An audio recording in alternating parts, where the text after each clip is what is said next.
Wala nang maraming paligoy-ligoy pa, diretso sa punto na. Maiksi lang ang komentaryo, pero diretso sa punto. Maraming kuro-kuro, may tiwali, may totoo. Dito, sa puntong diretso tayo. Punto, diretso.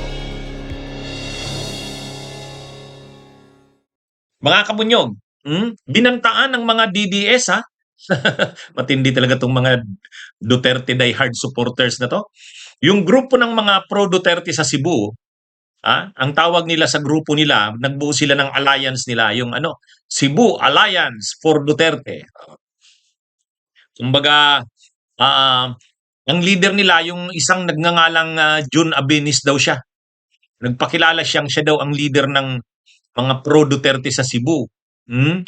Kaya, actually, napanood ko yung grupo na yan nung nilaunch yan. Pumunta pa doon si Guanzon. Doon siya nag-anunsyo na siya daw ay tatakbong senador. Yan. Sa ano na yan, Cebu Alliance for Duterte.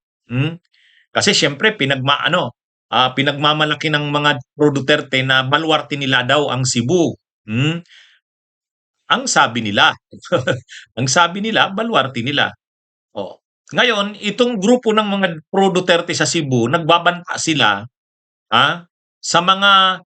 sa mga kongresista galing sa Cebu Province. Alam naman natin ang Cebu Province, malaking probinsya yan. At ang mga syudad dyan ay siyempre may kanya-kanyang kongresista rin. Kaya maraming kongresista para lang sa probinsya at mga syudad ng Cebu. Kaya itong grupo ng mga pro-Duterte, nag-press con sila, nagbanta sila. Any Cebuano lawmaker who signs this impeachment signs their own political death warrant. Wow! Ang yabang nitong mga pro-Duterte na na mga grupo sa Cebu. Kumbaga binabantaan nila, tinatakot nila ang mga kongresista ng Cebu, yung mga siyudad sa Cebu at yung mga distrito sa Cebu Province na kapag bumuto kayo sa impeachment ni Sara, alam naman natin darating yan sa plenary, magbubutuhan doon. So, ginagapang nila kumbaga, gumagawa sila ng paraan para hindi makuha yung 106 na boto. Kasi 106, yan yung 1/3 ng mga kongresista. Pag nakuha yung 106, impeach na si Sara. Dadalhin na sa Senado, magsisimula na ang trial. So yan mga kabunyog, ang ginagawa nitong mga pro-Duterte sa Cebu, nag-press con sila, ang banta nila, kapag sino man daw na kongresista ng Cebu, Cebu City, tapos yung mga distrito ng Cebu, ano yan?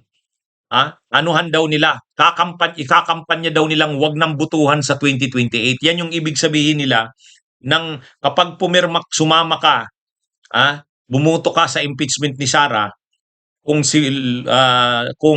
mambabatas ka ng Cebu City, Cebu Province, ikakampanya ka nitong mga pro-Duterte daw, yung grupo daw nila, tibo daw silang mga ngampanya para hindi nabutuhan. Dahil bumuto kayo sa pag-impeach kay Sara. Kaya bilang ganti sa inyo, hindi na daw, ikakampanya daw nila sa lahat ng sulok ng Cebu, na hindi na ang butuhan ang mga ito. Kung tinatakot nila yung mga Cebuanong mambabatas na wag silang boboto sa impeachment ni Sara. Or else, o kaya, matatalo na sila sa 2028. Yun ang banta nitong mga pro-Duterte. Kala mo naman dito sa mga pro-Duterte, sila? Napakalakas nila na parang sila na yung magdidikta sa mga mananalong kongresista. Sa totoo lang, pagdating sa mga probinsya, kahit pa ang mga tao pro-Duterte, kahit pa may mga pro-Duterte, pagdating sa kongresista, hindi sila masyado dyan. Example ko, Surigao. Yung Surigao City, Surigao del Norte, ang kongresista dyan, ang governor dyan, Barbers. Mindanao yan. Bakit nanalo pa rin si Barbers? Identified si Barbers kay Romualdez at sa Marcos. Bakit nanalo pa rin ang Barbers doon? kumbaga pagdating sa mga kongresista sa lokal, hindi bumuboto ang tao diyan, "Ay, wag natin 'tong botohang kongresistang ito dahil pro Duterte ay anti-Duterte ito." Walang pakialam yang mga botante diyan sa lokal. Hindi sila bumuboto sa congressman, hindi nila basehan diyan kung pro Duterte o anti-Duterte 'yan. Ha?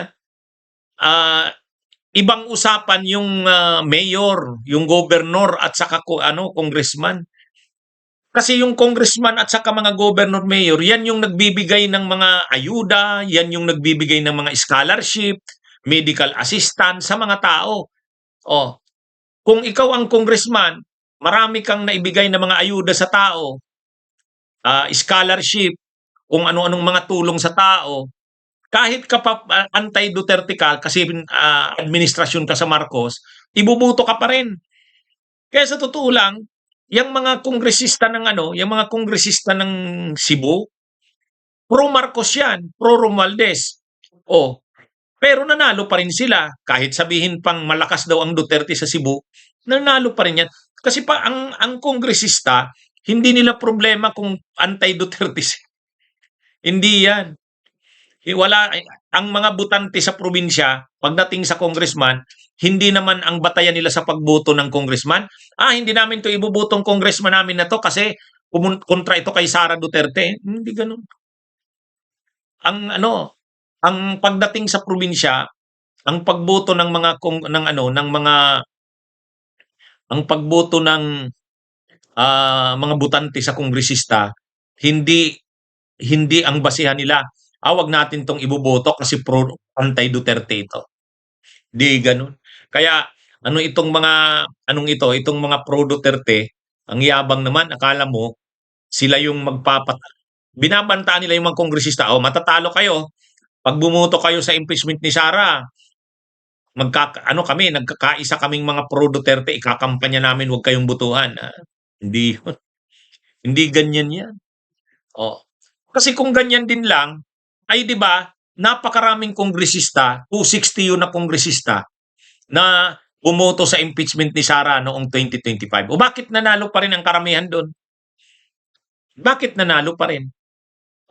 Kahit sa Mindanao, yung mga pro Duterte ay yung mga anti-Duterte na mga kongresista nanalo pa rin. Bakit? Ay kasi nga pagdating sa kongresista, bumoboto ang mga botante diyan sa congressman, representative. Hindi nila diyan tinitingnan kung anti-Duterte ito o pro-Duterte ito. Ang tinitingnan nila diyan, si congressman may project yan sa lugar namin. Si congressman naging scholar niyan yung anak ko. Si congressman tumulong yan sa akin nung na-hospital ang pamilya ko. Noon wala silang pakialam kung pro-Duterte yan o anti-Duterte yung congressman nila. Kasi kung totoo yung sinasabi nitong mga pro Duterte, ay di dapat yung 260 plus na kongresista na pumirma noon sa impeachment ni Sara, natalo na. Di dapat kontrolado na ngayon ng mga pro Duterte ang Kamara. Di ba? Kaya ewan ko dito, mayabang naman tong mga DDS na ito ng Cebu. Kala mo naman, dahil sa banta nila na yan, susunod na sa kanila ang mga kongresista. Sigurado na yan, lulusot sa Kamara ang impeachment ni Sara. Kahit anong gawin pa nila. Yan. Bunyog, bunyog, halikan na kasama ka. Bunyog, kapag buklod ay may pag-asa. Luzon, Visayas, Mindanao, isa ang pananaw. Sa bagong Pilipinas ang bunyog isisigaw. Bunyog, bunyog.